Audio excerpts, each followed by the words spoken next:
मी आता वाफेवरच्या पापड्या बनवणार आहे, तर त्यासाठी 2 किलो तांदूळ घेतलेले आहेत. तांदूळ चांगले निवडून घेतलेले आहेत. आता हे धुवून भिजाय घालायचे. रेशनचे तांदूळ असेल तर चांगल्या फुलतात. त्याला चांगलं स्वच्छ धुवून भिजत ठेवायचं. असे चांगले स्वच्छ धुतले म्हणजे चांगलं तर पांढरं शुभ्र निघतात तांदूळमध्ये आणि पापड्या पण चांगल्या पांढऱ्या होतात. ह्याला 3 दिवस भिजाय ठेवायचं चांगलं. तिसऱ्या दिवशी वाटायचं. बारीक मिक्सरवर वाटायचे चांगले. झाकण ठेवायचं आणि संध्याकाळी परत पाणी बदलायचं. त्याच चांगलं धुवून नंतर पाणी भरून ठेवायचं. अजून ह्याच्यात सगळं पाणी काढायचं ह्याच्यातलं आणि नंतर मग दुसरं स्वच्छ पाणी भरायचं.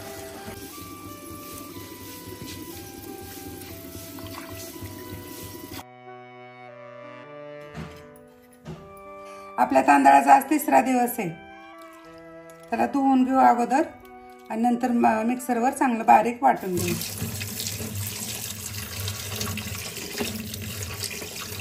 आता हे तांदूळ आपण चांगले धुवून घेतलेले आहेत. आता मिक्सरवर थोडं थोडं पाणी घालून वाटून घ्यायचे चांगले.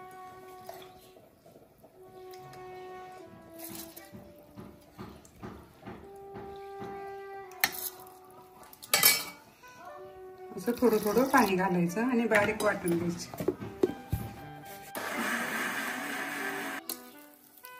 असं बारीक चांगलं वाटून घ्यायचं.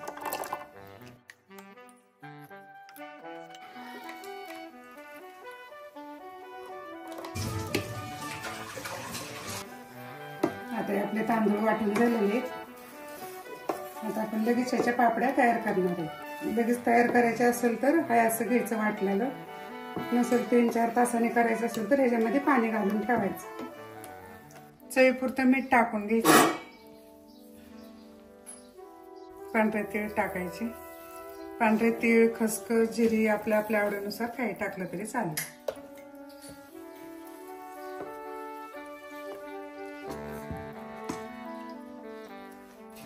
लागेल तसं पाणी घालायचं. आपण डोश्याला जसं पीठ बनवतो का त्या पद्धतीचं झालं पाहिजे. पीठ असं चांगलं ढवळून नंतर पापड्या करायला सुरुवात करायची. गरज पडेल तेवढं पाणी घालायचं.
हाय असंच परत त्या साईडने असं टाकायचं.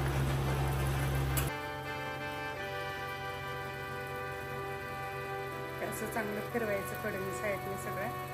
पापडी चांगले शिजलेले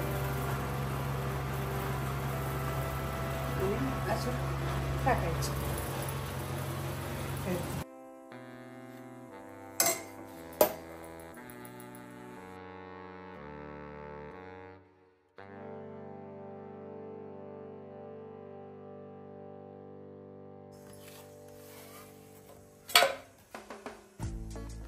सारे बाजूने शिजलेले, असं हाताला चिटकत नाही, काय नाही. असं टाका,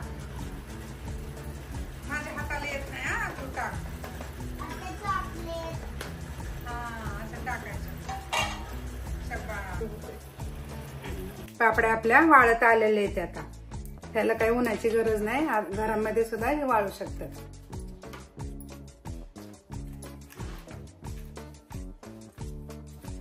चांगले वाळत आले ते, जरा वेळ फॅन लावायचा आणि वाळतात.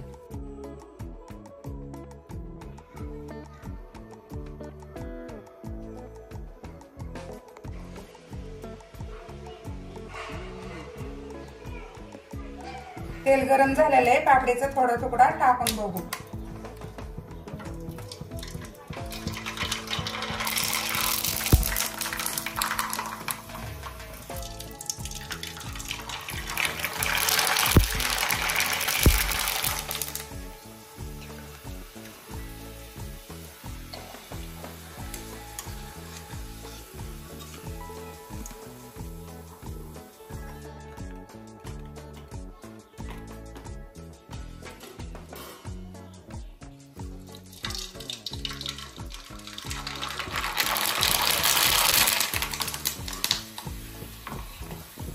पापडी एकदम छान फुलते.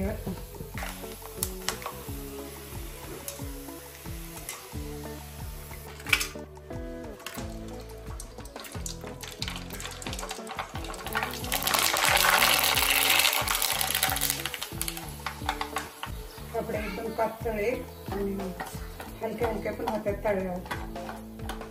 पांढऱ्या शुभ्र झालेले आहेत.